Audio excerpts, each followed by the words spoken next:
his name.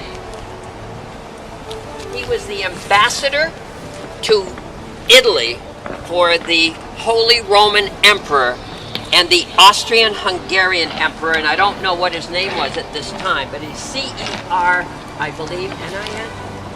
C-E-R-N-I-N. He was a rich dude, went to Venice, came back, and decided to build the largest palace because the guy had money. So he gets back here and he builds his palace.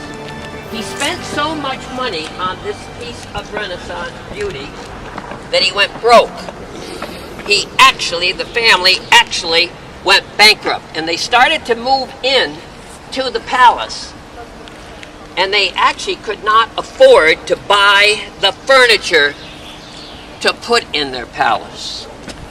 And eventually the government takes over the building. Now that's like 400 years ago, Mr. Drake? I don't know. Yeah. About 400 years ago.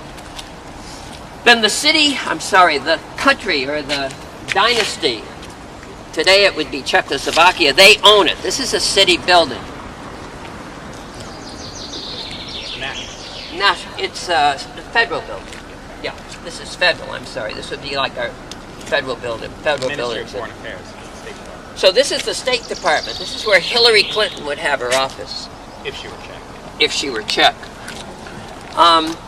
But what Mr. Drake and I, where we really get into this, and Mr. Barry, is that when our buddy boy, you're going to learn about, and David said he spends 2 months, I think, in his curriculum on this. There was a guy named Heydrich that they assassinated, Hitler's right-hand man, and the Czechs really paid for it. Mr. Barry will do it in a class.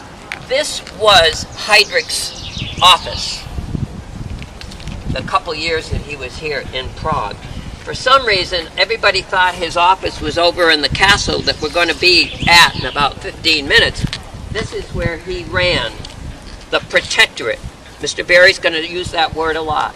This was a protectorate, but it was occupied by the Nazis. This is where it was run from this building.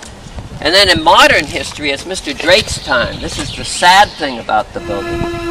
So, this morning when Mr. McNolan was talking about the different forms of government and when they happen and all that, he said that after World War II, there was a little window when there was a democracy here, right? There's a democratically elected government. And one of the people in that government was Jan Masaryk, who was the son of the founding president of Czechoslovakia. He was the Minister of Foreign Affairs, so this was his office in here. The communists, and he was not a communist, and the communists knew that there was no way they could really come to power if they had this guy still in the picture, right? Because, I mean, he's like the son of a legend, right? Everyone in the country respected his father. There's no way that they needed to either have him on board or have him out of the picture. And he wasn't going to be on board. So his office was up there, maybe where that open window is. And there are 3 opinions about what happened. The communists want you to think that he was very depressed and he killed himself. He saw what was happening to his country, so he threw himself out the window. Some people might say that he fell out the window.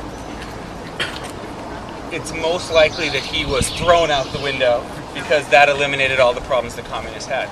Now, this was the 3rd time in Czech history that someone had died or someone had been thrown out of a window.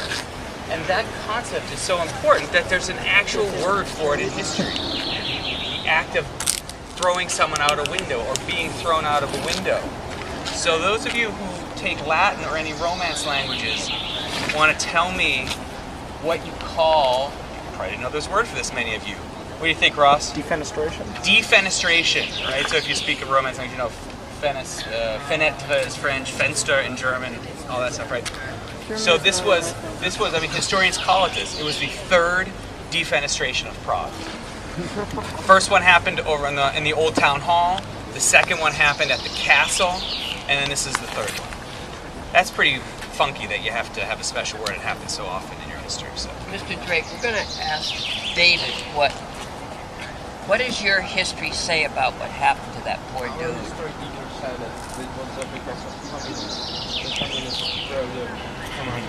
They do. So they threw him through the window. He didn't commit suicide, right? He didn't. It wasn't suicide. That means you kill yourself.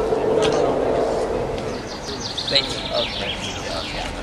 But at the time, that's what they said. Yeah.